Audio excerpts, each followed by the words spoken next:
Waalaikumsalam. Alhamdulillahi Rabbil Alamin.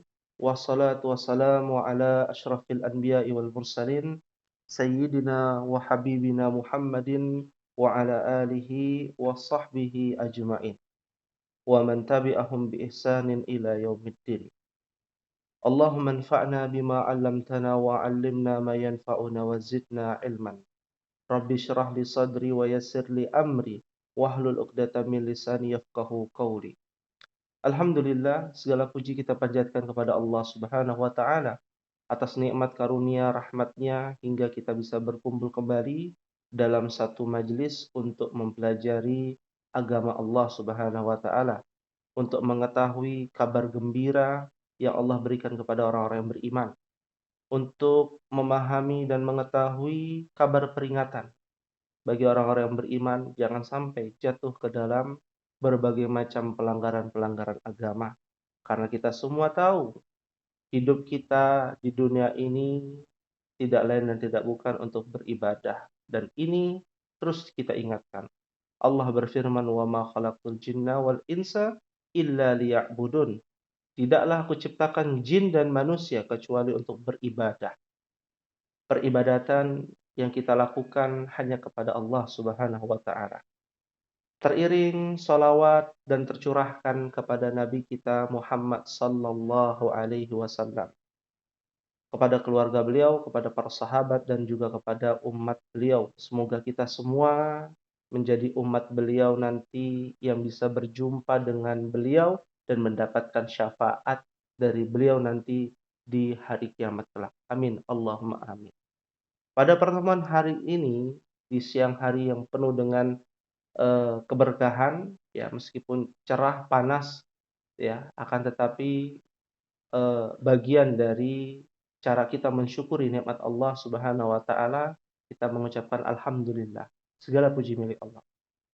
Di siang hari ini kita akan membahas sedikit terkait dengan umat-umat terdahulu yang dibinasakan. Pelajaran apa yang dapat diambil dari umat-umat terdahulu yang dibinasakan oleh Allah Subhanahu wa taala. Kita tahu, kita adalah umat akhir zaman, umat terakhir. Tak ada lagi para nabi dan para rasul yang diutus. Semua para nabi dan para rasul wafat kecuali Nabi Isa yang akan ditunggu-tunggu oleh umat akhir zaman. Maka dari itulah ini menjadi pengalaman kita sebagai seorang mukmin untuk mengambil pelajaran dari yang namanya Al-Qur'an. Maka dari itu, sebelum kita memulai, alangkah baiknya untuk kita buka ruang diskusi, ya. Buka ruang diskusi pada siang hari ini dengan tema umat-umat terdahulu yang dibinasakan. Kira-kira umat siapa saja yang dibinasakan dan eh, ada apa gerangannya kenapa umat tersebut dibinasakan? Ya, kita akan berdiskusi di siang hari ini yang Bapak Ibu ketahui ya tentang umat terdahulu yang Allah Subhanahu wa taala binasakan. Di sini ada Pak Ustadz Abi Daeng ya, Masya Allah. Kaifa halukum Ustadz? Alhamdulillah, bikhair ya. Ada Pak Darmanto, ada Pak Haji Sudi, Bu Irma, Ibu Mutia, dan Pak Yudi. Ya, kira-kira umat terdahulu yang dibinasakan oleh Allah bentuknya apa dan apa penyebabnya? Ya, satu-satu saja. Silakan, mungkin dari Pak Ustadz Abi Daeng bersedia untuk sharing informasi terkait dengan umat-umat terdahulu, silakan. Ya, Assalamualaikum warahmatullahi wabarakatuh. Waalaikumsalam warahmatullahi wabarakatuh. Mengenai tema kali ini yang mengenai umat-umat terdahulu yang dibinasakan oleh Allah, eh, yang perlu kita ketahui dahulu bahwa Allah telah mengutus nabi dan rasul yang wajib kita ketahui yang di dalam Al-Quran hanya 25 nabi. Pada hal sesungguhnya Allah telah menurunkan Rasul dan Nabi itu begitu banyak, namun tidak tidak apa yang cukup kita ketahui hanya ada 25 nabi. Eh, ke 25 apa maka pelajaran yang dapat kita ambil dari itu dilihat dari tak kalanya dakwah para nabi dan rasul yang dimulai dari mulai adanya dakwah mulai dari Nabi Nuh sehingga hamba akhirnya kepada nabi akhir zaman yaitu Nabi Muhammad Shallallahu Alaihi Wasallam. Sallallahu alaihi wasallam. Nah, banyak cerita-cerita umat zaman terdahulu yang dimusnahkan oleh Allah Subhanahu Wa Taala. Itu yang dapat kita ambil pelajaran adalah Allah mengutus para nabi dan rasul adalah setiap zaman dipergilirkan oleh kita mengambil pelajaran Allah mempergilirkan suatu zaman kepada suatu umat dengan mengutus suatu rasul hingga banyak pelajaran-pelajaran di mana mulainya adanya dakwah dari para nabi yang diawali dari Nabi Nuh hingga ke ada berapa nabi gitu yang mulai adanya dakwah. Nah, namun di zaman Nabi Adam belum adanya dakwah. Di situ belum adanya dakwah, maka dakwah para rasul itu banyak pertentangan-pertentangan dari umatnya ya. Nah, kita bisa ambil contoh dari zaman Nabi Nuh itu kita bisa mengambil ibrah adalah dakwah Nabi Nuh tidak diterima oleh umatnya, terutama dari keluarganya, yang tidak menerima dakwah dari Nabi Nuh untuk menerima kebenaran untuk menyembah kepada Allah Subhanahu Wa Taala. Hingga di situ pelajaran juga dapat diambil dari pelajaran dari anak durhaka, ya anak durhaka. Begitu juga zaman sepertinya zaman Nabi Lut, Nabi Hud. Anak lupa deh itu. Ajab-ajab. Ya, salah satunya ada ajab yang kaum Sodom, yaitu yang mencintai, yang menyukai sesama jenis, itu ada ajab. Nah, kalau zaman Nabi Nuh diazab sama Allah dengan air bah, dan kalau kaum yang Nabi Lut apa Hud ya itu, nah itu yang mencintai sesama jenis.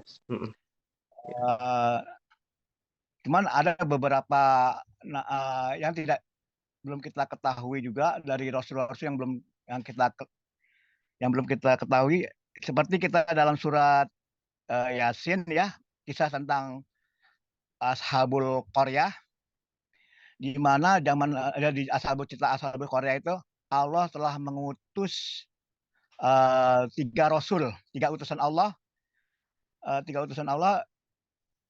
Pertama Allah mengutus Rasul pertama mendapat penolakan. Begitu juga diutus lagi yang kedua mendapat tolakan juga. Nah, yang utusan ketiga ini juga ditolak. Cuman yang menjadi yang menjadi korban, yang menjadi syahid lebih dulu, yaitu adalah pengikutnya yang membela utusan Allah ya. Allah mau mengazab umat yang menolak itu dengan suatu teriakan yang menggema hingga memekakan telinga hingga menghancurkan semuanya, termasuk menghapuskan dari umat-umat dari utusan tiga rasul tersebut.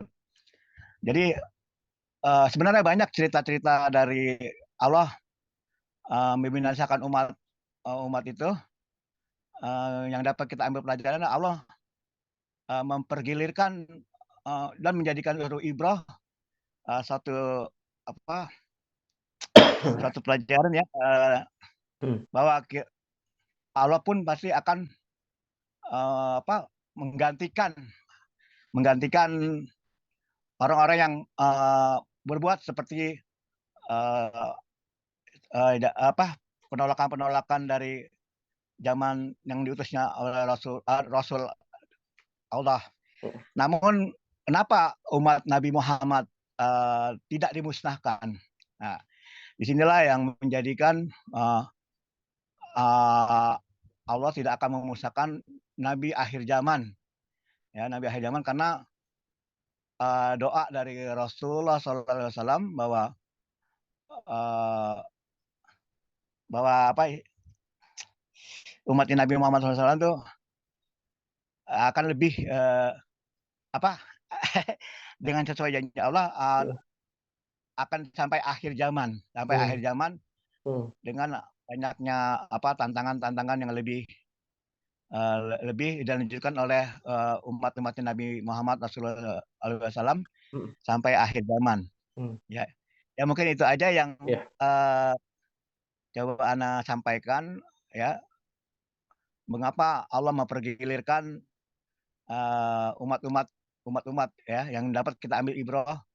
Ada yang umat yang dihancurkan, diminasakan, namun sampai akhir Nabi terakhir, Nabi akhir zaman Muhammad Rasulullah SAW, itu Allah tidak menghancurkan, ya tidak membinasakan, karena uh, akan umatnya Nabi Muhammad akan memberikan syafaat kepada umatnya, ya apabila dia mentaati Allah dan Rasulnya. Ya mungkin itu aja Ya. Baik. uh, pendapat dari Anda. Hmm. Hmm. Baik. Itu aja, Ustaz. Oh ya. Ya, baik. Assalamualaikum Masya Allah. warahmatullahi Waalaikumsalam warahmatullahi wabarakatuh. Alhamdulillah. Ya, sharing yang cukup banyak ya terkait dengan umat-umat terdahulu ya yang Allah binasakan. Inti dari apa yang dibicarakan oleh Ustadz Abi Daeng adalah Allah Subhanahu wa taala pergilirkan masing-masing umat ada utusannya. Setiap utusan disampaikan risalah. Ketika risalah disampaikan, mereka mengingkari, maka turunlah azab. Semua umat terdahulu tanpa terkecuali umat dua terakhir ya, umatnya Nabi Isa alaihi salam. Ya, wabarakatuh. Terakhir ya. kalau bicara masalah Ashabul Qaryah itu adalah pendapat pertama menyatakan bahwa Ashabul Qaryah ini adalah Hawari Isa, ya, yaitu sahabat-sahabatnya Nabi Isa yang menjadi nabi dan rasul lalu yang mendakwahi kepada Ashabul Qaryah ini daerah pesisir Palestina ya, Antakya ya, sampai akhirnya mereka membangkang ya. Nah, ini kan pendapat dari para ulama. Ahibati fillah rahimani wa rahimakumullah. Kalau bicara umat terdahulu jumlahnya banyak ya. Tapi ada pelajaran yang intinya adalah bagaimana para nabi dan para rasul itu diutus. Di mana Allah Subhanahu wa taala berfirman di dalam surah An-Nahl ayat 36 ya. Bagaimana Allah Subhanahu wa taala berfirman walaqad ba'atsna fi kulli ummatir rasulah. Tidaklah kami utus pada setiap umat seorang rasul, utusan, seorang nabi dan seorang rasul. Tidak lain dan tidak bukan tujuan mereka sama, yaitu ani'budullah, menyembah hanya kepada Allah.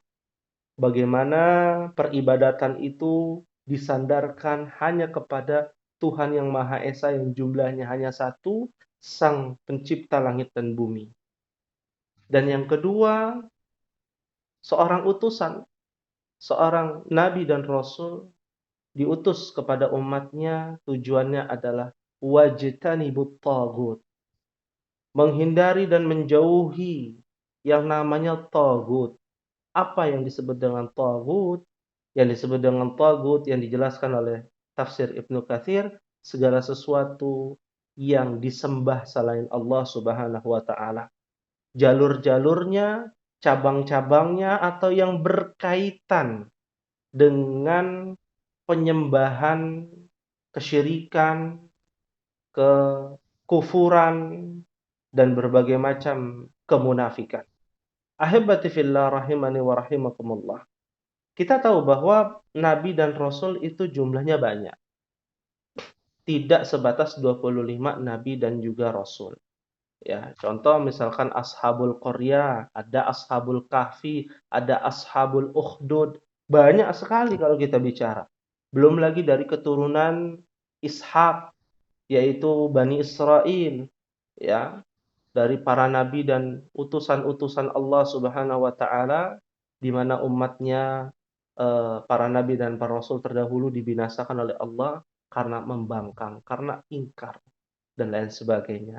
Ya, maka Nabi SAW pernah ditanya oleh Abu Dzar, ya, terkait dengan jumlah nabi dan rasul. Maka Nabi SAW diriwayatkan oleh Al-Imam Al-Baihaqi dalam Syu'abul Iman dan disahihkan oleh Syekh Albani. Beliau mengatakan salah sumi'ah wa bid'ah asyarah jumman ghafiran, ya, atau kita menyebutnya adalah 313 rasul, ya. 315 rasul, ya. Dalam riwayat yang lain juga dikatakan mi'atu alfin wa arba'atu wa ishrun alfar rusul. Ada 124.000 para nabi dalam riwayat Ahmad dan disahihkan oleh Syekh Albani dalam kitabnya Al-Mishkah. Maka ini menunjukkan bahwa banyak jumlahnya. Dan harus kita ambil ibrah nih, satu persatu. Minimal yang terkenal dulu sampai nanti yang mungkin jarang sekali kita dengar. Ya, terutama yang terjadi di fenomena di negeri kita terkait dengan LGBT, terkait dengan pembangkangan, bahwasanya Al-Qur'an itu dongeng. Mereka mengatakan bahwa Al-Qur'an itu dongeng, ya. Mereka menyatakan dengan jelas, ya, buat apa belajar Al-Qur'an? Isinya cerita-cerita dongeng terdahulu. Bisa benar, bisa salah. Mereka menyatakan demikian, padahal mereka mengaku diri mereka Muslim. Maka Allah katakan, tidak heran 1400 tahun yang lalu Allah berfirman di dalam surah Al-Mutaffifin ayat ke-13. Idza tutsla alaihi ayatuna qala asatirul awwalin. Allah Jalla fi'ula mengatakan yang apabila dibacakan kepadanya ayat-ayat kami. Ini loh cerita-cerita terdahulu. Janganlah engkau LGBT. Janganlah engkau membangkang. Janganlah membuat agama baru. Janganlah mengada-ada dalam urusan agama. Janganlah berbuat syirik. Ya, janganlah mengikuti nenek moyang kita. Patokan kita adalah dalil. Patokan kita adalah Al-Quran dan Sunnah. Jika ada perselisihan atau permasalahan, ya, yang terjadi antara persinggungan antara budaya dengan dalil, maka ikutilah dalil dulu. Kan budayanya begini, Pak Ustadz. Kan budayanya, tradisinya demikian di daerah saya. Biasa melakukan di bulan Syura untuk tidak makan-makan, berkumpul-berkumpul, ya, di bulan Muharram dengan keyakinan-keyakinan seperti itu dinyatakan atas pendapat nenek moyangnya, leluhurnya. Maka dalillah yang menjadi patokan kita. Jika tidak ada pertentangan dari Al-Quran dan Sunnah, maka ikuti. Ikuti budaya tersebut. Seperti budaya 17-an yang akan kita lihat nanti.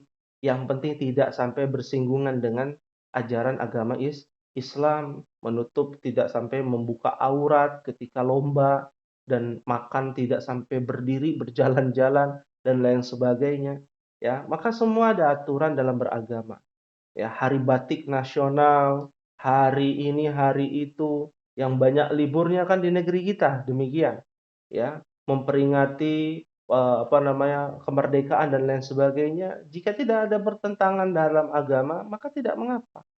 Jika ada pertentangan, maka yang didahulukan adalah agama. Maka mereka mengatakan, qala asatirul awwalin.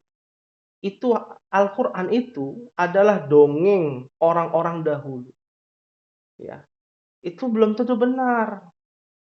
Mereka menyatakan demikian, ya.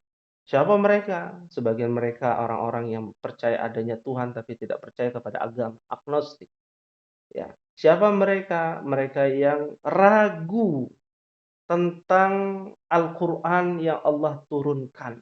Bahkan sampai ada yang menyatakan bahwa Al-Qur'an itu adalah perkataan Rasulullah. La haula wala quwata illa billah. Al-Qur'an itu adalah buatan Nabi Muhammad SAW ketika beliau bermeditasi di Gua Hira. Mereka menyatakan demikian. Dan sungguh faktanya demikian.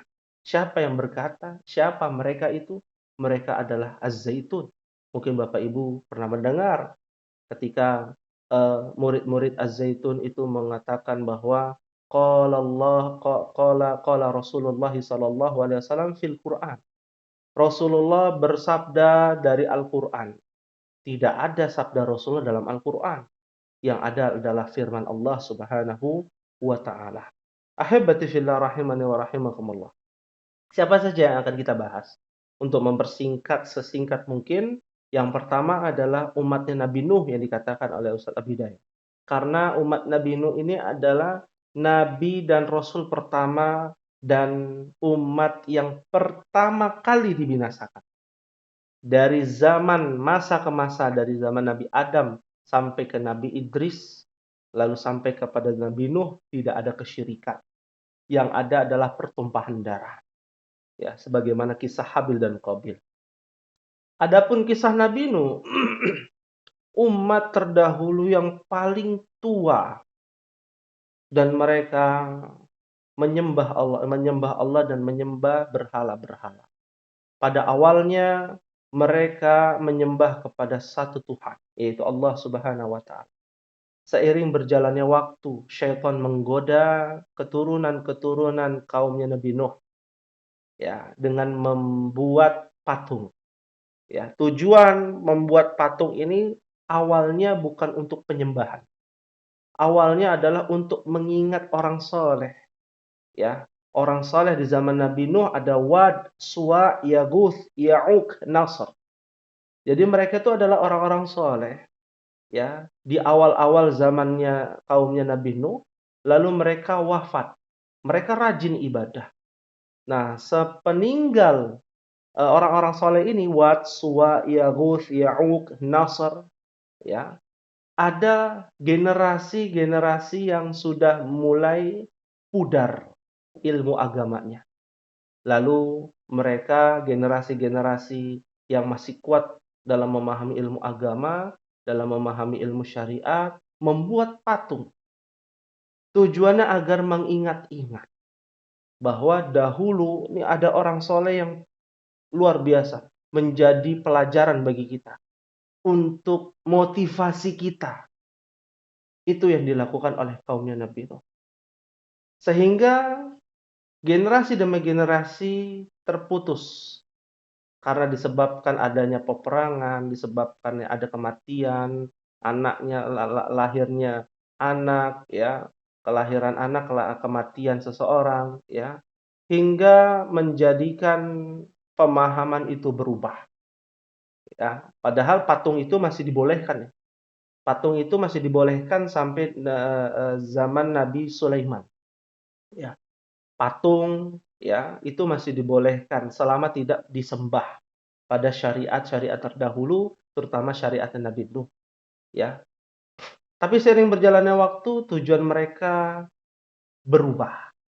Yang harusnya patung itu untuk mengingat-ingat motivasi untuk rajin ibadah, ternyata untuk menjadikan patung tersebut bertawasul, ya, kita bertawasul kepada patung tersebut, ya, mencari berkah, ya, sampai tahap kepada pengkultusan kepada patung orang soleh yang tidak ada yang salah dengan orang soleh tersebut karena telah wafat dikultuskan, yaitu patungnya Wad, Suwa, Yaguth, Ya'uq, dan Nasr. Ya, Allah Subhanahu wa taala berfirman dalam surah Nuh, ya. Inna arsalna Nuhan ila qaumihi a'anzir qaumaka min qabli ayyatiyahum azabun alim. Qala ya qaumi inni lakum nadhirun mubin. Ani'budullaha wattaquhu wa ati'un. Yaghfir lakum min dhunubikum wa yu'akhirkum ila ajalin musamma. Inna ajalallahi idza jaa'a la yu'akhkhar law kuntum ta'lamun. Allah katakan sesungguhnya kami telah mengutus Nuh kepada kaumnya dengan memerintahkan, berilah kaum peringatan sebelum datang kepadanya azab yang pedih. Wahai kaumku, kaumku, inni lakum nadhirum mubin. Sesungguhnya aku adalah pemberi peringatan yang menjelaskan kepadamu. Sembahlah ani'budullah. Sembahlah Allah.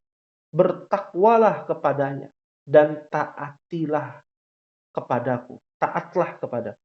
Niscaya Allah akan mengampuni sebagian dosa-dosamu dan menangguhkan kamu sampai kepada waktu yang ditentukan. Sesungguhnya ketetapan Allah itu apabila telah datang tidak dapat ditangguhkan. Kalau kamu mengetahui, kalau kalian mengetahui. Ahibati fillah rahimani wa rahimakumullah. Maka singkat saja, Nabi Nuh dihina. Padahal Nabi Nuh ini orang soleh, orang baik. Awalnya sebelum disampaikan risalah tauhid, mengesahkan Allah, sebelum diperintahkan untuk mengesahkan Allah, Nabi Nuh ini orang soleh, terpercaya, orang yang paling jujur, sama dengan Nabi Muhammad sallallahu alaihi wasallam. Ya, tapi karena Nabi Nuh memerintahkan untuk menyembah Allah, disambut hangat dengan hinaan dan hujatan. Bahwa mereka mengatakan, qala al-mala'u min qaumihi inna lanaraka fi dhalalin mubin.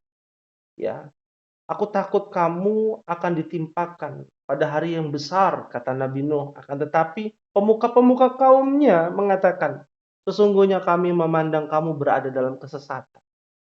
Ya, kayak ada yang masalah dengan otakmu, Nabi Nuh alaihissalam. Ya, dihina, dimaki, dan lain sebagainya. Maka Nabi Nuh alaihissalam memberikan jawaban, qala ya qaumi laisa bi dhalalah walakinni rasulun min rabbil alamin. Nuh menjawab, wahai kaumku, saya tidak sesat. Ya, tidak ada padaku kesesatan sedikit pun. Tetapi aku adalah utusan dari Rabb semesta alam. Jadi saling menyangkal. Ya, dan Nabi Nuh dihina, dimaki, dan lain sebagainya. Maka karena kedustaan, ya, kata kuncinya kenapa mereka diazab, karena kedustaan mereka, mengingkari, dan mereka melakukan kezaliman yang paling besar. Inna syirka ladzulmul azim. Yang paling besar adalah kesyirikan. Kezaliman yang paling besar adalah menduakan Allah. Nah, fenomena menduakan Allah ini dengan beberapa cara. Kalau kita memandang cara menduakan Allah adalah menyembah kepada selain Allah saja, itu keliru. Ya, turunannya banyak sekali. Bagaimana kita melihat dan menyaksikan ada orang yang lebih percaya kepada penghuni Laut Selatan dibandingkan dengan Sang Pencipta langit dan bumi. Bagaimana mereka lebih memperhatikan untuk memberikan, ya, dalam bentuk apapun untuk menjaga lubung atau lumbung mereka, tempat tinggal mereka, tempat pertanian mereka, di balik bukit, di balik lembah, kepada penghuni lembah, penghuni gunung.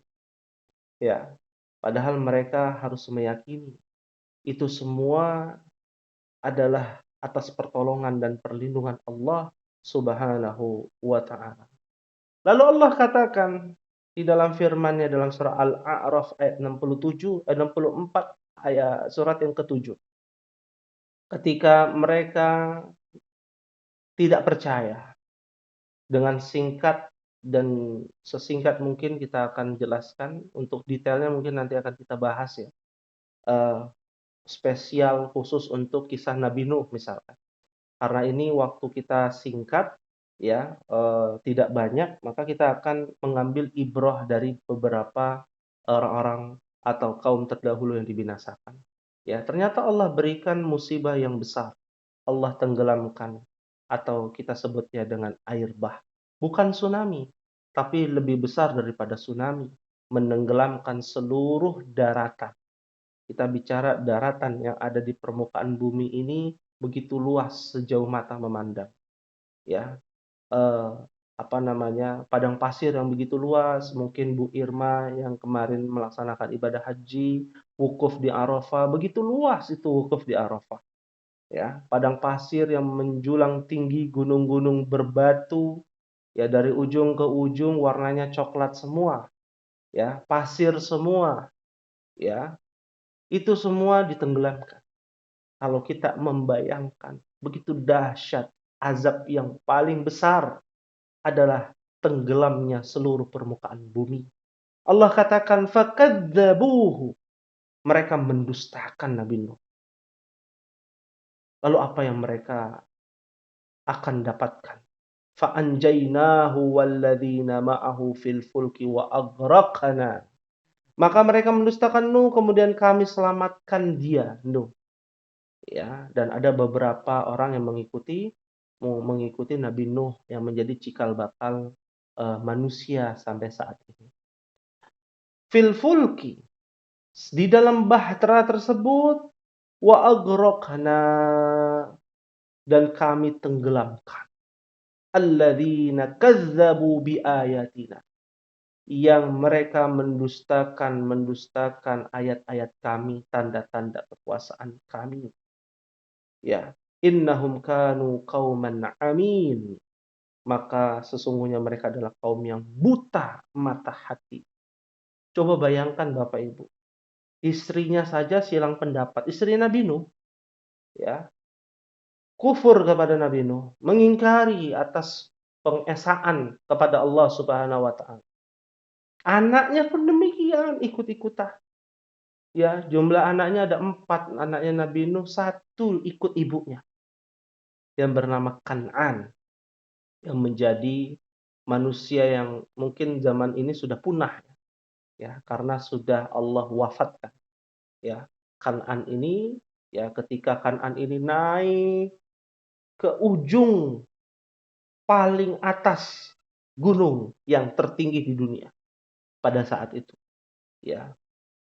Maka Nabi Nuh dengan lirih dan dengan kasih sayangnya, bagaimana kita ketahui Nabi Nuh seorang bapak mengasihi anaknya meskipun anaknya mendustakannya dengan mengatakan, ya bunayyarkam ma'ana.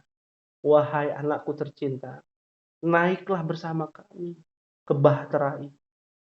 Tapi anaknya Nabi Nuh yang bernama Kan'an enggan, karena sudah terlanjur mendustakan Nabi Nuh, mengingkari Nabi Nuh alaihi salam, maka Allah binasakan mereka. La haula wala quwwata illa billah. Maka ini menjadi pelajaran sebenarnya bagi kita. Jangan sekali-kali bicara yang berseberangan dengan Al-Quran. Jangan sekali-kali kita menghujat ayat suci Al-Quran. Ya, kemarin ada kasus ketika orang-orang non-Muslim membakar ayat Al-Quran. Lalu kita ikut bakar Alkitab, bakar Taurat, bakar Zabur. Maka ini juga salah, keburukan dibalas dengan keburukan. Maka balaslah dengan kebaikan. Karena Injil yang sudah dirubah pun tetap dikatakan agama samawi, dikatakan kitab suci, ya, akan tetapi ditahrif oleh ulama-ulama mereka, para pendeta mereka.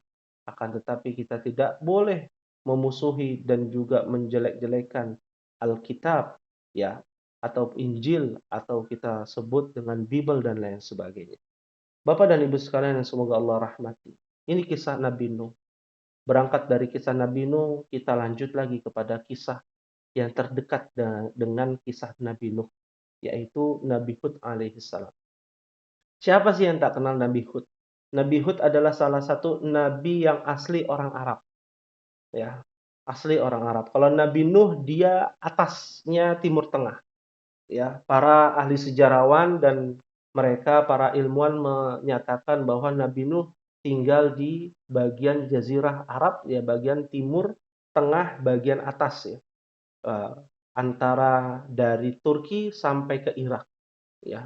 Ini kisahnya Nabi Nabi Nuh, ya, alaihi salam. Ah, Tata letak dari kisah Nabi Hud di sini adalah bagian selatan, timur tengah, tepatnya di daerah Yaman. Perbatasan antara Yaman dengan Arab Saudi saat ini. Ya, mereka menyebutnya daerah Al-Ahqaf, ya, dinding yang begitu terjal, ya, yang beralaskan pasir di zaman ini, ya, saat ini, atau kita sebutnya di Hadramaut, para habaib yang ada di negara kita itu kebanyakan dari asal mereka dari Hadramaut Yaman. Lalu Allah Subhanahu wa taala memberikan kelebihan, karunia, sama seperti Bani Israel, dikasih kelebihan, ya.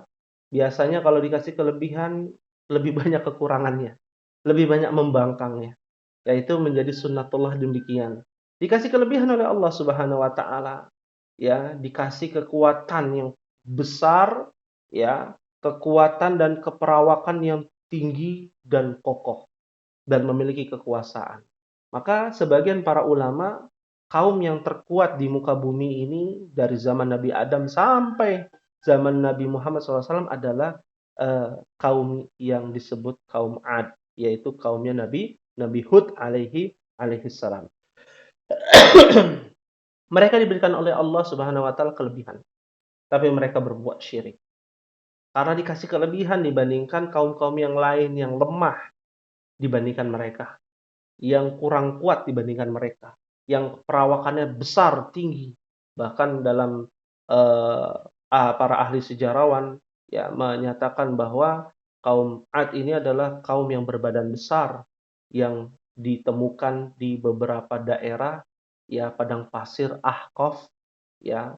Tengkoraknya ini ditemukan oleh para arkeolog dengan tengkorak yang cukup besar. Ya, bahkan manusia bisa memegang badannya lebih besar daripada manusia saat ini. Ya, seperti badannya Nabi Adam yang tingginya sampai 30 meter. Ya, ini kaumnya Nabi Hud alaihissalam. Lalu Allah berikan kelebihan dalam surah Fussilat, surat 41 ayat 15. Allah katakan, "Man asyaddu minna quwwah." Mereka kaum Ad itu mengatakan, siapa yakah yang lebih besar kekuatannya dari kami? Ya, mereka petantang petenteng, ya, sombong karena berbadan besar, ya. Akan tetapi Nabi Hud alaihi salam, wa ila adin akhahum huda, ya. Ada yang kami utus kepada kaum Ad, yaitu Nabi Hud alaihi salam. Allah nyatakan di dalam surah Al-A'raf surat yang ke-7 ayat 65 sampai ayat 71. Lalu Allah katakan, Hud berkata, wahai kaumku, sembahlah Allah, ani'budullah, sembahlah Allah. Sekali-kali tidak ada ilah bagimu selainnya. Maka mengapa kamu tidak bertakwa kepadanya? Maka pemuka-pemuka kaum Ad mengatakan, sesungguhnya kami benar-benar memandang kamu dalam keadaan kurang akal, ya, nggak waras. Dan sesungguhnya kami menganggap kamu termasuk orang-orang yang berdusta. Sama, polanya sama, ya, polanya sama. Ada utusan seorang nabi dari kaum mereka yang Allah utus untuk menyembah Allah atas izin Allah. Lalu mereka menyatakan, ini orang kurang akal. Ya, sudah mengikuti leluhur terdahulu, nyembahnya begini, melakukan kesyirikan.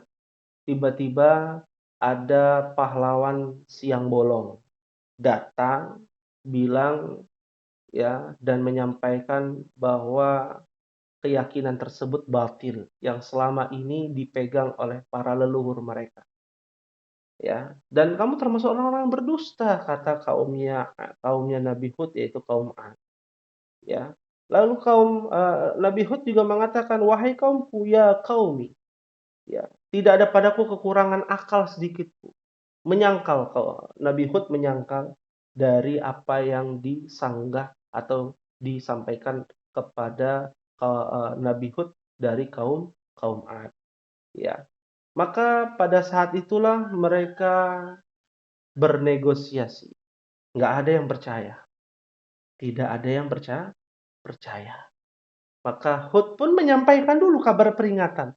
Sungguh sudah pasti kamu akan ditimpakan azab dan kemarahan dari Robnya Nabi Hud alaihissalam, yaitu Allah Subhanahu wa taala.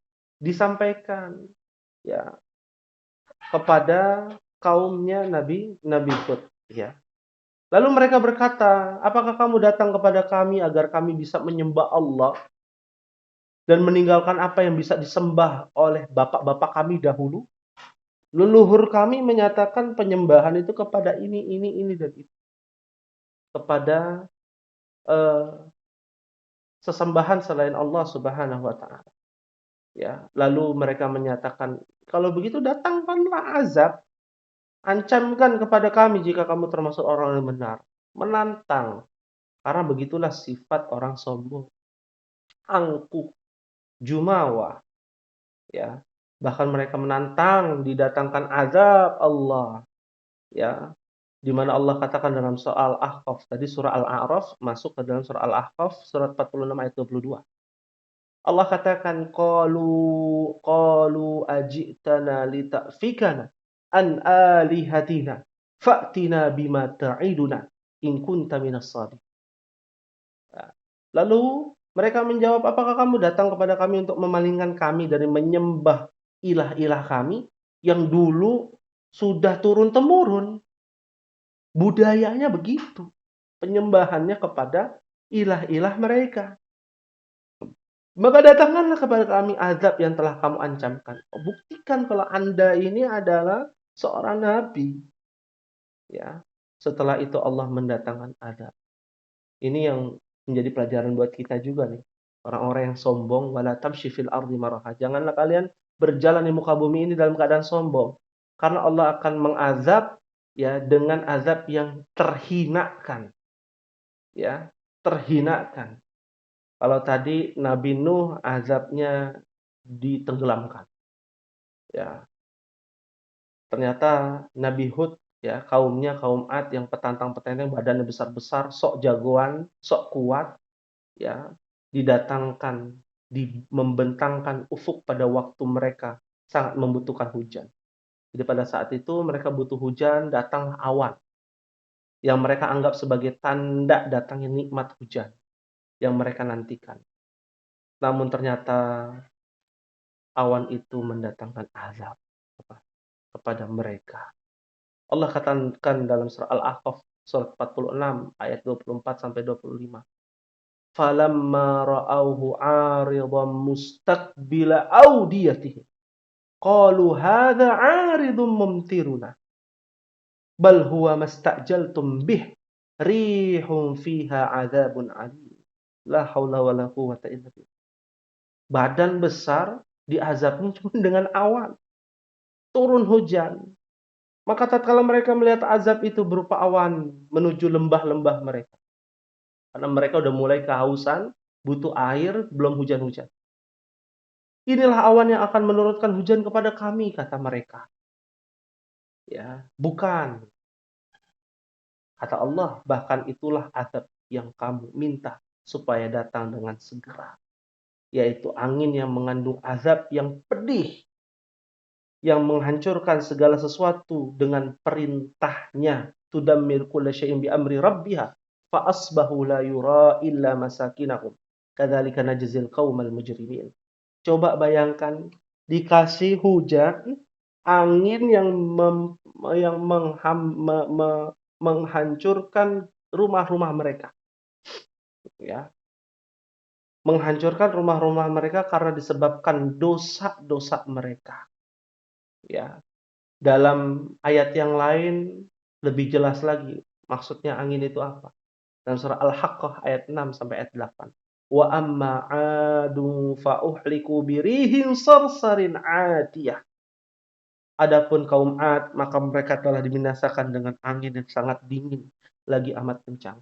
Coba bayangkan, ya, kesombongan mereka dibalas dengan sebuah angin, berbadan kekar, berbadan besar, bahkan dalam riwayat tinggi sekali.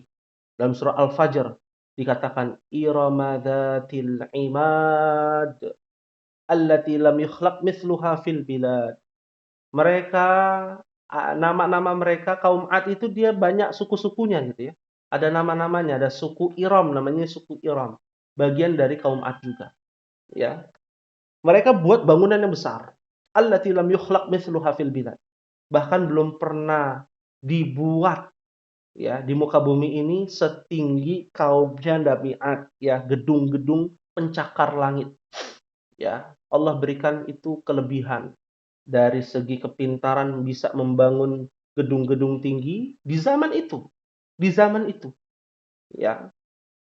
Dan berbadan besar pula, ya. Maka saat itu Allah katakan sakhkharaha 'alaihim sab'a layalin wa thamaniyata ayyamin husuma fataral qauma fiha sar'a ka'annahum a'jazu nahlin khawiyah. Ya. Secara logika, oh cuman angin doang dingin, lagi amat kencang, masa bisa menghancurkan mereka? Lihat pada ayat berikutnya, yang Allah timpakan angin itu kepada mereka selama 7 malam, 8 hari terus-menerus. Coba bayangkan, ya. Nggak bisa ngapa-ngapain. Kedinginan, kelaparan, hancur bangunan mereka. Allah binasakan mereka. Bukan dengan sesaat dibantai habis-habisan, bukan. Tapi diberikan rasa sakit yang tiap hari mereka rasakan. Selama 7 malam 8 hari. La haula wala quwata illa billah. Angin kencang yang dingin begitu dahsyat lalu disertai dengan awan hitam. Jadi nggak ada tuh matahari selama 7 hari, 7 malam 8 hari, ya nggak ada. Semua dibinasakan. La haula wala quwata illa billah.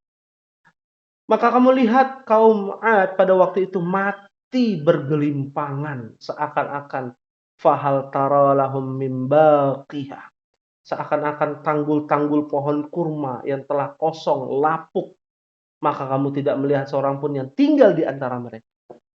Ya, nggak ada satupun. Disebut oleh para ahli sejarawan adalah kaum yang punah. Kaum 'Ad ini kaum yang punah, ya, dibinasakan oleh Allah Subhanahu wa taala. Syekh Abdurrahman As-Sa'di dalam tafsir Al-Jalalain mengatakan, setelah mereka menguasai dunia dan mencapai kemuliaan, ya mereka ini dikatakan menguasai dunia. Dunia yang mereka katakan yang mereka pernah pijak gitu ya.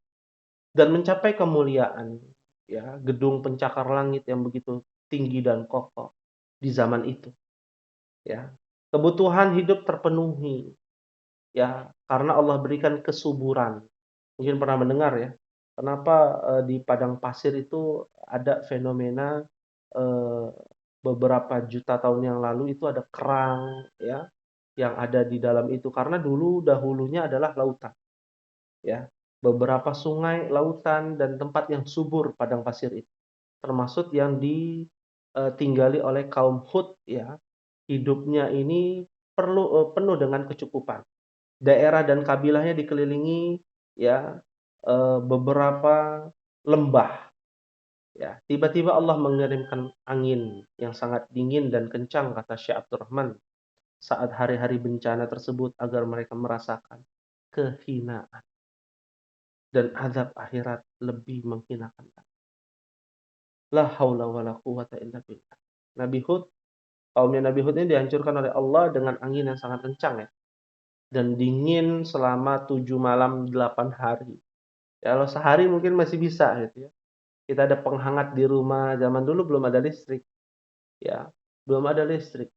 Ya, bakar api, bakar apa namanya kayu pun selama 7 malam 8 hari nggak cukup.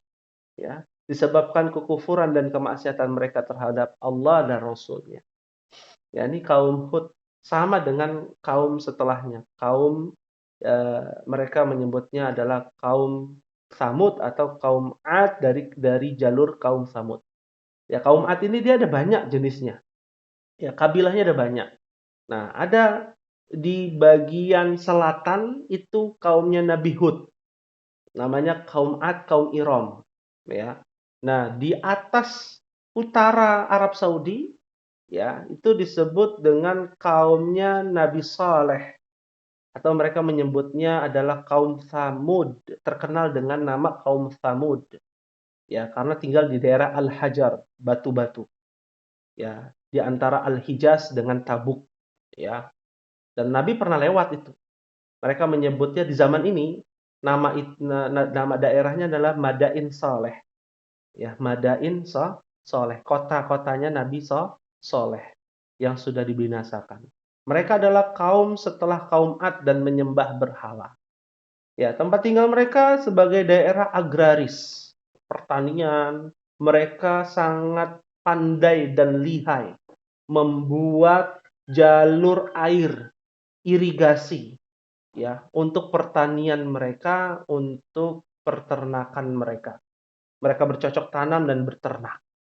Mereka betul-betul dipenuhi dengan kenikmatan. Nah, para ulama menjelaskan tata letak kaumnya Nabi Soleh itu ada dua tempat. Ya, yang pertama adalah tempat yang perbatasan antara Al-Hijaz dengan Tabuk, yang disebut dengan Madain Soleh. Tempat wisata sekarang. Ya, untuk mengambil ibroh dari kisah kaum Samud. Lalu tempat kedua yang dijelaskan oleh para ulama adalah kota Petra yang ada di Urdun, Yordan. Ya, kota Petra yang ada di Yordan. Ya, itu hampir mirip dengan kaumnya Samud, meskipun para ulama berbeda pendapat apakah itu adalah tempatnya kaum Samud, ya, ataukah memang ada dua tempat, ya, yang dihancurkan oleh Allah Subhanahu wa Ta'ala, dibinasakan oleh Allah, kaumnya. Ya. Adapun jejak arkeolognya masih tetap ada untuk pelajaran, ya, bagi umat-umat setelahnya. Ya, kisahnya cukup banyak, ya. Kalau kita ringkas, ya, bahwa mereka ini membuat istana-istana yang megah di perbukitan. Bikin rumah-rumah yang dipahat, mungkin sering mendengar ya. Ada apa namanya, 7 keajaiban, ya, di antaranya ada kota Petra, ya. Dipahat dengan indah, itu gunung bukit, ya, itu dipahat sama mereka, dijadikan rumah. Mereka menggofori nikmat Allah, ya. Keilmuan dalam masalah dunianya luar biasa, pintar, dikasih kelebihan oleh Allah Subhanahu wa Ta'ala. Kedudukannya juga tinggi.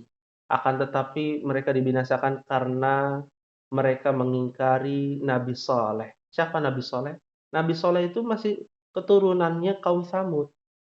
Ya, terkenal dengan nasabnya dan kedudukan yang tinggi, kemuliaan akhlaknya, dan juga kejujuran dan amanahnya. Rata-rata Nabi dan Rasul tuh dipilih tuh yang soleh-soleh. Ya, nggak ada zaman sekarang ngakunya utusan, ya, Allah, katanya nabi, ya, tapi berzina, ya. Nabi ternyata wataknya atau karakternya nggak ada cerminannya dengan Nabi SAW, ya. Dan amanah, ya, Nabi Soleh ini menyuruh kepada tauhid, mengesahkan Allah Subhanahu wa Ta'ala. Wa ila Thamuda akhahum salihah. Dan Allah mengutus kaum Thamud, saudaranya mereka, yaitu Nabi Saleh. Sama, polanya sama dengan kaumnya Nabi Nuh, Nabi Hud, lanjut ke Nabi Saleh. Ya, dikasih mukjizat, ya, peristiwa apa namanya, unta, ya, yang Allah berikan kepada Nabi Saleh. Lalu dilanjut lagi, ya, itulah kebiasaan orang-orang terdahulu yang minta bukti. Buktikan kalau Anda ini nabi, seorang rasul, ya, dikasih bukti ternyata mereka tidak mau dan menyombongkan diri, ya. Sesungguhnya kami adalah orang yang tidak percaya kepada apa yang kamu imani, ya. Padahal Allah Subhanahu wa Ta'ala telah memberikan bukti yang nyata, ya.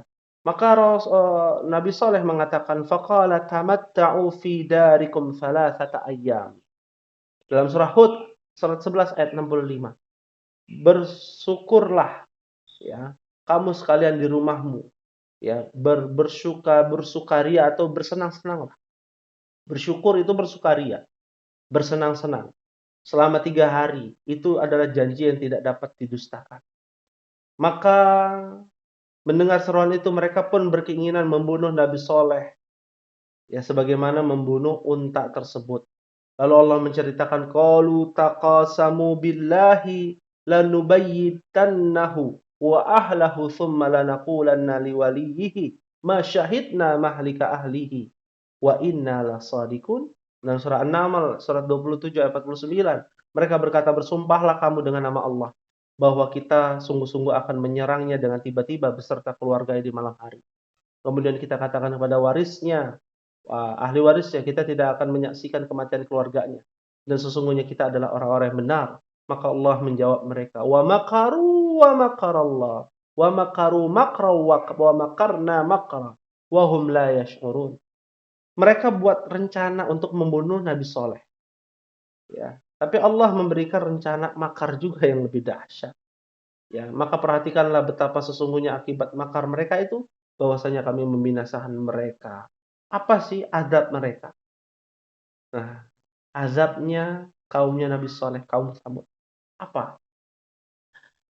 Allah mengirimkan batu yang besar kepada orang-orang yang bermaksud membunuh Nabi Saleh dan menimpa mereka sehingga mereka semua binasa di dalam kebinasaan kaumnya.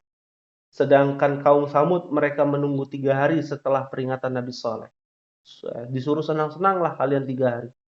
Ya, nggak mau nurut dengan kaumnya dengan Nabi Saleh, tidak mau mengimani, mereka malah bersenang-senang ya selama 3 hari berturut-turut. Ya, maka dimulai hari Kamis pada pagi hari Ahadnya mereka bersiap-siap. Nah, ini dijelaskan di dalam tafsir beberapa tafsir para ulama, di antara Ibnu Katsir dan tafsir Abdurrahman As-Sa'di, yaitu tafsir Jalalain. Maka hari Kamis ya dimulai dari hari Kamis pada pagi hari Ahadnya mereka bersiap-siap untuk duduk menunggu apa yang akan terjadi atas diri mereka pada hari itu. 3 hari mereka senang-senang, pengen tahu, ingin tahu. Setelah itu hari Ahad paginya mereka menunggu azab apa yang mereka akan dapatkan. Ya, menantang Allah Subhanahu wa taala. Wah, ngeri ini. Ya, kalau sudah menantang Allah.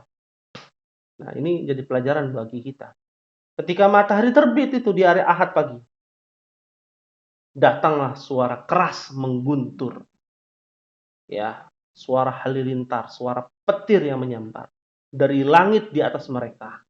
Kita bayangkan pagi hari tiba-tiba langit ya seperti ingin jatuh, suaranya menggelegar dan digoyang gempa dari bawah sehingga mayat-mayat bergelimpangan di tempat-tempat mereka. La haula wala quwata illa billah. Ya. Allah berfirman dalam surah Al-Hijr surat ke-15 ayat 83. Fa akhadhathumus sayhah musbihin. Maka mereka dibinasakan oleh suara keras yang mengguntur di waktu pagi. Lalu pada surah Al-A'raf surat ke-7 ayat 78. Fa akhadhathumur rajfah fa asbahu fi darihim jathimin. Karena itu mereka ditimpa gempa, suara menggunturkan, mempekikan telinga mereka sampai mati mereka itu. Coba bayangkan, ya. Begitu kencang itu suara sampai mematikan mereka, bergelimpangan mayat-mayat dan juga disertai gempa lagi. Sudah dari langit suara yang begitu kencang, ya, sampai bisa pecah ya, telinga kita, ya, dan disertai gempa. Maka jadilah mereka mayat-mayat yang bergelimpangan di tempat tinggal mereka. Nah, sedikit informasi bahwa tempat mereka itu adalah di Madain Saleh. Kalau Bapak dan Ibu pernah melipir ke sana menjadi pelancong gitu ya, kita bisa melihat banyak batu-batu besar di sana. Nah, itulah yang dikatakan oleh para ulama, ya Allah mengirimkan batu besar kepada orang-orang yang bermaksud membunuh Nabi Saleh. Ya. Dan batu itu sampai sekarang ada. Ya, sampai sekarang ada. Dan bentuknya itu batu yang seperti bulat gitu ya, batunya besar. Ya, di tengah padang pasir. Ini unik, ya. Sampai sekarang masih ada. Ya, batu yang begitu besar, ya mungkin besarnya bisa 10 meter tingginya mungkin gitu ya, atau mungkin lebih dari itu, ya. Dan, kalau mau melihat bisa, di apa namanya, datang ke sana, melipir ke sana, Madain Saleh, ya. Bahkan Nabi SAW ketika lewat, ketika ingin berperang ya dalam peristiwa perang Tabuk ya, lewat itu kan, lewat ke arah Tabuk itu lewat dulu ke Madain Saleh. Nggak mau menoleh, Nabi SAW di tempat itu tidak mau menoleh, tidak mau minum, makan, lewat inginnya buru-buru, ya. Karena masih merasakan aura-aura negatif dari azab Allah yang sangat pedih di tempat tersebut, yaitu di tempat Madain Saleh.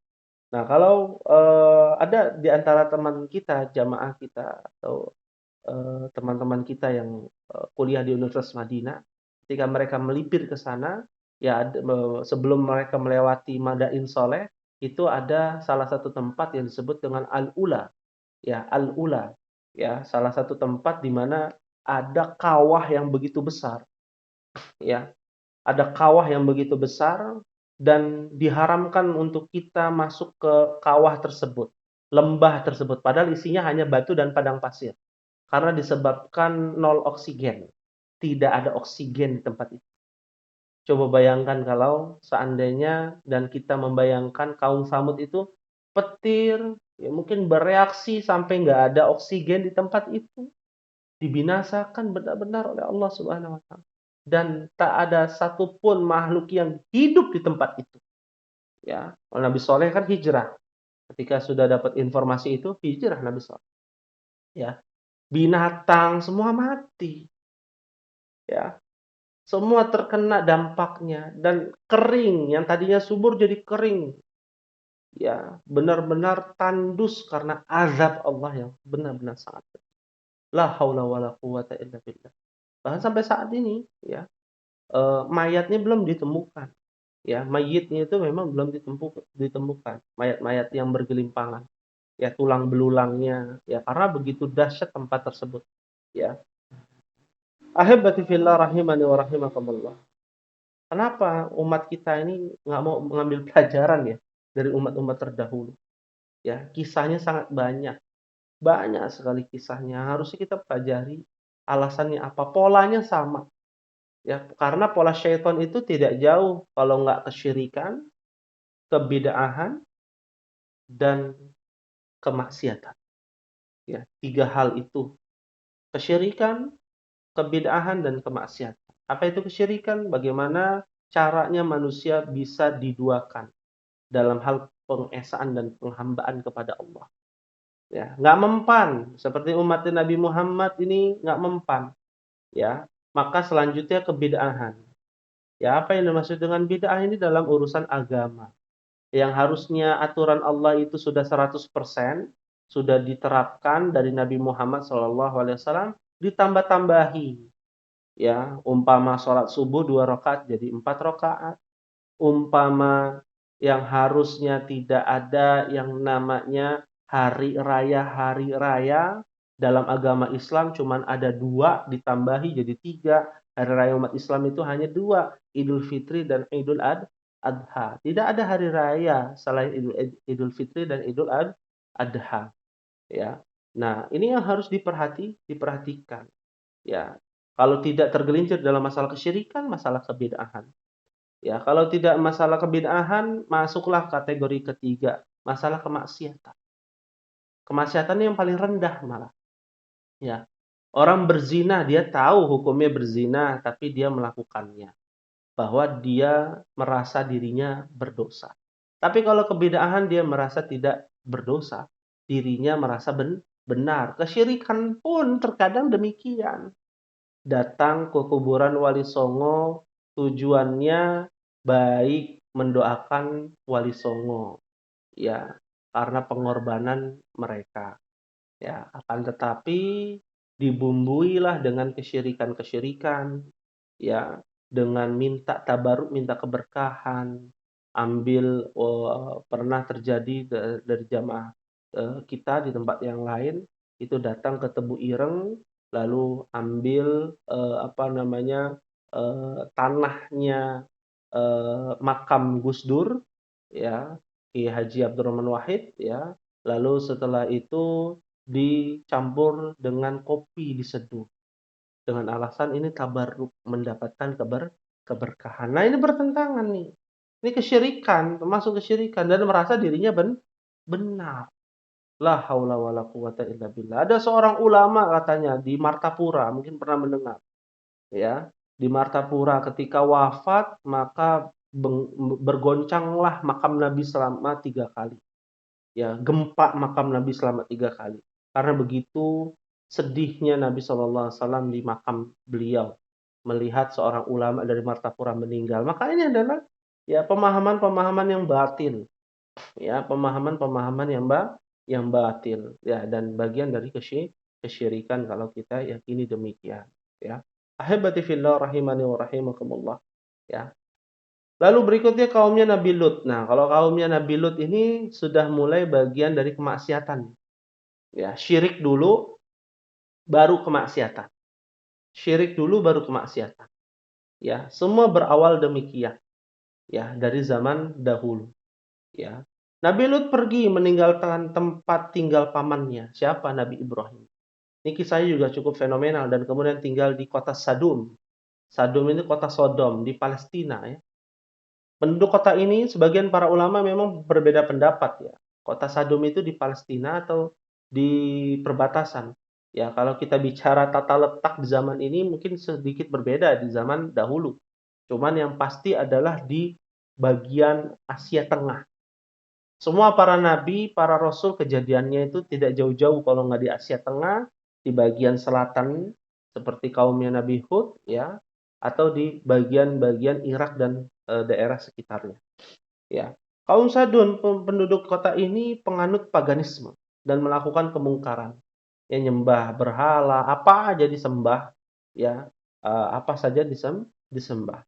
Yang belum pernah dilakukan satu umat pun sebelum mereka. Nah, ini bedanya. Ini mereka benar-benar murni awalnya melakukan kemusyrikan. Kalau kaumnya Nabi Hud, kaumnya Nabi Nuh masih ingat Allah itu, masih menyembah Allah, tapi mereka punya saingan-saingannya Allah, punya teman-temannya Allah, demikian. Ya, kalau kaum Sadum ini mereka sudah nggak kenal Allah, ya. Kemungkaran apa yang mereka lakukan selain kesyirikan, ya? Kemungkaran apa yang mereka lakukan selain kesyirikan? Yang mereka lakukan adalah hubungan seksual sejenis atau kita menyebutnya homoseksual. Nah, para ulama berbeda pendapat. Apakah istri-istri mereka juga lesbi? Ya, ini masih diperdebatkan. Yang pasti, yang sudah pasti adalah suami-suami mereka suka dengan suami yang lain. Padahal sudah punya istri, ya. Padahal mereka sudah punya istri. Sebagian mereka ada yang benar-benar sukanya sama laki-laki, sesama jenis. Dan sebagian mereka juga suka dengan istri mereka dan juga suka dengan para suami orang lain, ya. Ya, ini kan bahaya ya, yang seperti ini udah bahaya, ya.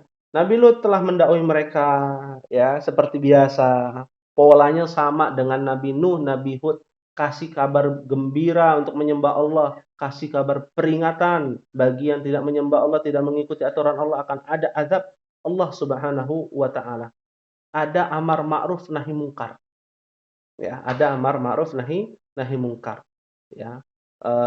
Sampai singkat cerita, ya, ada 2 malaikat, ya, yang tadinya mau ke tempat Nabi Lut, yang diserupakan dengan lelaki yang ganteng, ya, mampir dulu ke rumahnya Nabi Ibrahim, ya.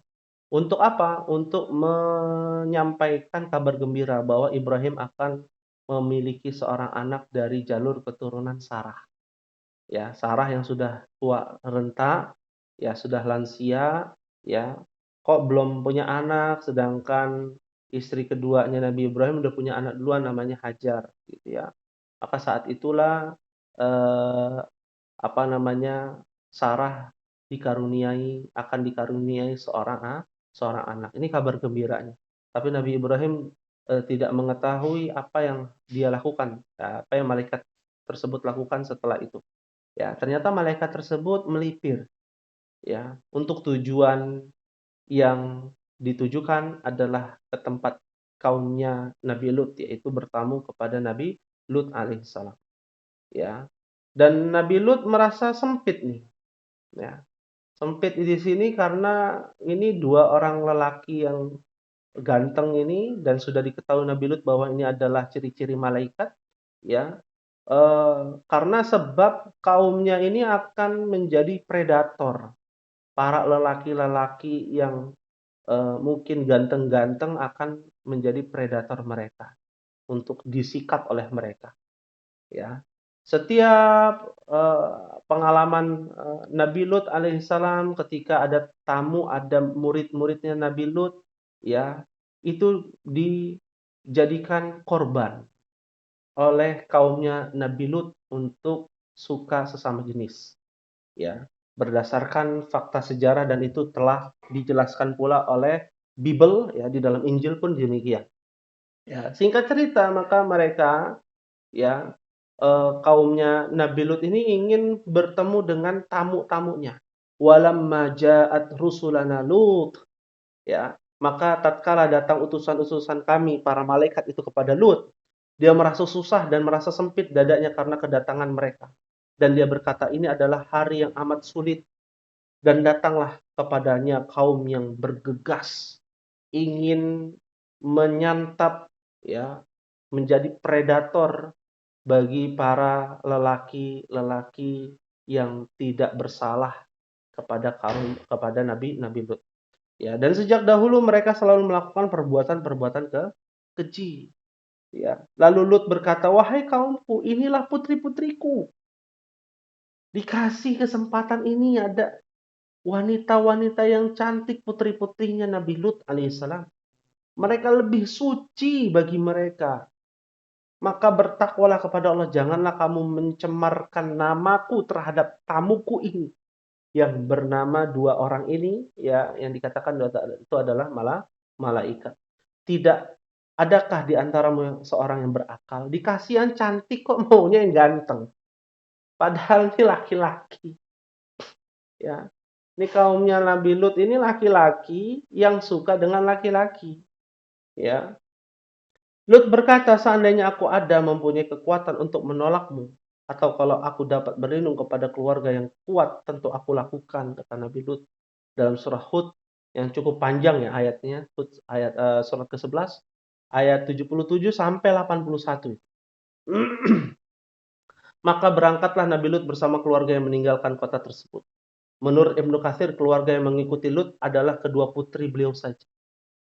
Anaknya ya anaknya yang lainnya itu ngikut kepada istrinya Nabi Lut ya, mengingkari Nabi Lut alaihissalam.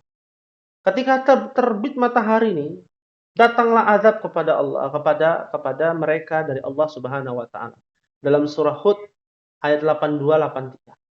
Falamma jaa amruna ja'alna 'aliyaha safilaha wa amtarna 'alaiha hijaratan min sijilin mandud musawwamatan 'inda rabbika wa ma hiya minadh dhalimin biba'id. Kalau kita mendengar secara bahasa merinding. Maka tatkala datang azab kami jadikan negeri kaum Lut itu yang di atas daratan, ya. Rumah, anjing-anjing yang menggonggong, itu kena semua itu. Hewan ternak, ya. La haula wala quwata illa billah. Yang tadinya di atas permukaan itu dibalik. Nggak ada yang tidak mungkin. Bukan dihancurkan begini, dibalik oleh Allah. Dibalik, dipendam oleh Allah Subhanahu wa taala. Ya. Dipendam, habis dipendam, ya udah hancur, lalu Allah turunkan dari langit hujan dengan batu dari tanah yang terbakar dengan bertubi-tubi. Ini lebih parah daripada burung ababil yang melemparkan batu ya. Ya. Ini hujan dari langit. Semakin tinggi ya batu itu jatuh dari atas yang paling tertinggi dari hujan itu ke bawah itu semakin kencang kecepatannya dibandingkan burung ababil yang melemparkan batunya kepada ya para eh, kaumnya Nabi di zaman kaum Quraisy ya pada saat itu ya maka terbakar yang diberi tanda oleh Rabbmu dan siksaan itu tiadalah jauh dari orang-orang yang zalim ya. Nah, inilah yang menjadi eh, perhatian bagi kita. Ya, siksaannya sangat berat ya. Azabnya, kenapa azabnya ini besar kaumnya Nabi Lut? Karena dua hal. Pertama, mengingkari, lalu melakukan kesyirikan, lalu melakukan kemaksiatan. Ya, jadi ada tiga hal, ya kesyirikan dulu, lalu pada saat itu mereka langsung kepada kemaksiatan. Ya, kesyirikan lalu kepada kemaksiatan. Ya, hancur, lebur, ya, membinasakan mereka. Lalu berikutnya kehancuran umat Nabi Syuaib. Wah, ini jumlahnya banyak kalau kita bahas. Ya, Nabi Syuaib adalah seorang nabi. Ya, mungkin pernah mendengar Syuaib. Ya, Nabi Syuaib itu adalah kalau kita lihat dalam sejarahnya mertua apa mertuanya ya, mertuanya Nabi Musa, mantunya Nabi Syuaib adalah Nabi Musa alaihissalam. Ya, dalam kisahnya, dalam kisah Qasasul Anbiya, Nabi Syuaib adalah penduduk kota Madian yang menyembah pohon Al-Aikah dan senang berbuat curang dalam takaran dan timbangan. Nah, syirikan, ya ada tiga lagi, syirikan dan kemaksiatan. Masuk ke dalam dua kategori ini. Nah, pertama dia melakukan kesyirikan, menyembah pohon Al-Aikah, menyatakan, wah ini pohon kehidupan, yang kayak di film-film gitu ya. Ini pohon kehidupan, dia bisa ini dan itu. Dan sekarang ada, di Jogja masih ada itu pohon keramat. Ya, disebut dengan pohon keramat. Wallahualam itu nama pohonnya apa, dikeramatkan. Ya, sama dengan kisahnya Nabi Syuaib alaihi salam. Ya, dan senang berbuat curang, wailul lil mutaffifin, ya sungguh merugi, sungguh celaka orang-orang yang berbuat curang dalam takaran timbangan, muamalahnya berantakan ya. Maka Allah mengutus Nabi Syuaib untuk mengajak mereka menyembah Allah dan meninggalkan perbuatan buruk, namun mereka menolak ajakan tersebut, maka diazablah mereka ya, diceramahi. Ya, kaum Madian ini, penduduk Madian diceramahi seperti biasa ya. Motifnya sama, melakukan kesyirikan, pengingkaran dan lain sebagainya ya. Lalu Allah Subhanahu wa taala mengazab mereka, fa akhadhathumur rajfah fa asbahu fi darihim jathimin alladzina kadzdzabu syu'aiba ka'allam yaghnaw fiha alladzina kadzdzabu syu'aiba kanu humul khasirin. Allah azab mereka dalam surah Al-A'raf ayat 91-92 dengan ditimpakan gempa. Yaitu pohon hancur, gempa bumi yang menghancurkan mereka. Mayat-mayat berkelimpangan, rumah-rumah mereka hancur. Orang-orang yang mendustakan Syuaib seolah-olah mereka belum pernah berdiam di kota itu. Orang-orang mendustakan Syuaib mereka itulah orang-orang yang merugi. Ya, kehancuran mereka juga dijelaskan dalam surah Asy-Syu'ara ya, ayat 189 sampai 190. Kemudian mereka mendustakan Syuaib, lalu mereka ditimpakan azab hari di mana mereka dinaungi awan ya. Dia mirip ya, ada awan juga, tutupan awan gelap ya, lalu gempa bumi ya. Lalu gempa bumi ya. Dan masih banyak lagi kalau kita bicara tentang kisah-kisah terdahulu. Poin pentingnya adalah bagaimana Allah Subhanahu wa taala memberikan peringatan melalui nabinya. Dari Nabi Nuh yang pertama utusan Allah dan juga Rasul, sampai Nabi Muhammad banyak pelajarannya. Motifnya sama. Kalau nggak kesyirikan, kebid'ahan seperti kaumnya Nabi Nuh disuruh nyembah Allah. Gitu ya. Awalnya nyembah Allah ditambahi nyembah selain Allah karena antara kebid'ahan dan kesyirikan ini mirip dia. Ya. Kadangkala para ulama menyatukan antara syirik dan bid'ah. Kadangkala tidak menyatukan antara syirik dan bid'ah karena hukumnya berbeda. Kalau melakukan kesyirikan maka bisa keluar dari Islam. Kalau orang yang melakukan kebid'ahan maka dia termasuk bagian dari ahli maksiat dan bisa keluar dari Islam juga, bisa masuk ke dalam kesyirikan, bisa juga tidak masuk ke dalam kesyirikan. Demikian. Wallahu taala a'lam bishawab. Apabila ada yang ingin ditanyakan dipersilakan.